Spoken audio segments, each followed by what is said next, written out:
Hello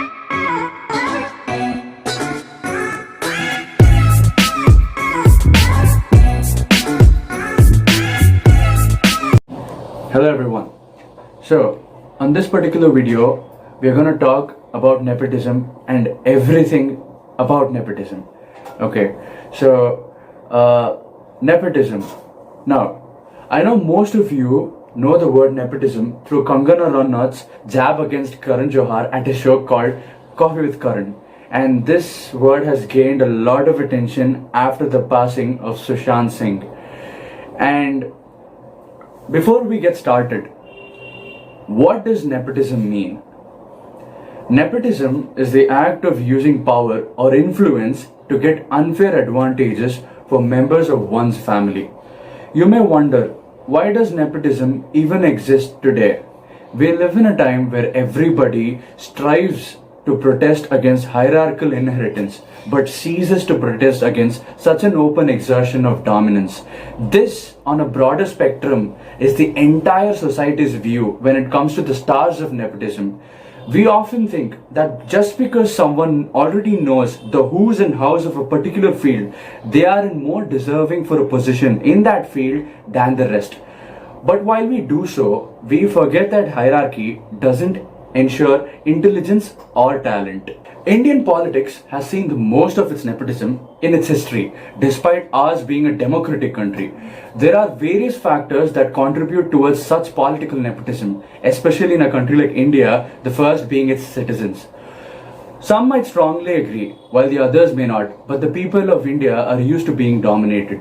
They are used to hierarchical rule in the olden days and since the olden days. It is mainly because of the notion brought up by the Varna system, which states that only the son of a priest becomes a priest. This still prevails because most of the Indian population is still illiterate, and therefore it becomes the best and the easiest way to choose their representative. Bollywood. We don't know for sure the reason why Bollywood actor Sushant Singh Rajput took his own life, but the resulting debate on nepotism is a turning point in Indian society. Sushant was not only an outsider to the joint family called Bollywood, but an outsider from Patna. As a result, nepotism has now become a Hindi word found in Hindi papers. Before Sushant's suicide, it was Kangana Ranaut who took up the matter. Outside Bollywood, India's public discourse often discusses dynasty and dynastic privilege in Indian politics. This is an opportunity for the Indian society to broaden the discussion. Given a chance, we are all nepotistic. There is nobody, literally nobody, who won't promote their children's careers in the same field as theirs. This is part of our tradition of caste and kinship. To bring down the edifice of nepotism in Bollywood and politics, we have to question nepotism in a society at large. A drain on the GDP. This is a serious issue with implications not only for equality of opportunity but also for India's economic process and progress. Nepotism promotes mediocrity and thus low productivity. The Congress party insists on being led by Indira Gandhi's grandchildren, regardless of whether they are the best people suited for the role. The result is for us all to see, a most ineffective opposition. Similarly, the Bollywood marketing machine will force you to watch an Arjun Kapoor movie, even if he has the same face and the same expression throughout the movie.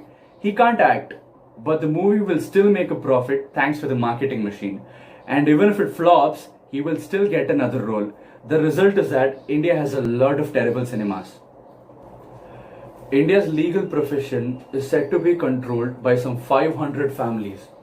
If you are a young lawyer, you have to struggle for years at a pittance of a salary with senior lawyers before the profession will let you stand on your own feet. Meanwhile, the fraternity is full of third-rate lawyers who keep getting cases and corporate retainerships only because their fathers and mothers are famous advocates. When an internship is just a phone call away. In much the same way, nepotistic privilege affects the overall quality of many parts of the Indian economy.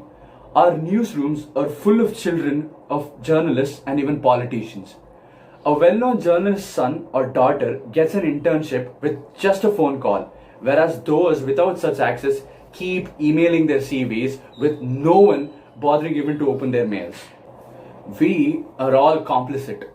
We need to flip this formula, not just to provide equality of opportunity, but also because every job should have the most competent person doing it. And that is why nepotism is an economic issue. Maybe you really want to follow the same profession as your parent. But here's the challenge. Can you do it on a different turf? If you are a Bollywood star kid, can you launch your career in a country other than India or in a less known, less glitzy banner? If your father is prominent in national politics but inactive in state politics, can you build your own mass popularity in state politics? If your mother is a criminal lawyer, can you at least go work in a corporate law firm? If you are literally doing what your dad does, just taking on his clients, just running his business, you should be ashamed of yourself. You are occupying a seat that could be occupied by someone who is more competent than you, no matter how good you think you are at your work. You should know that the world judges you for it, but doesn't say it yet.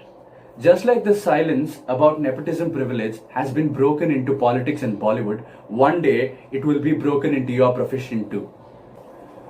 We all can hope that, like most major changes taking place in the country, this also becomes an issue that is strongly raised by all.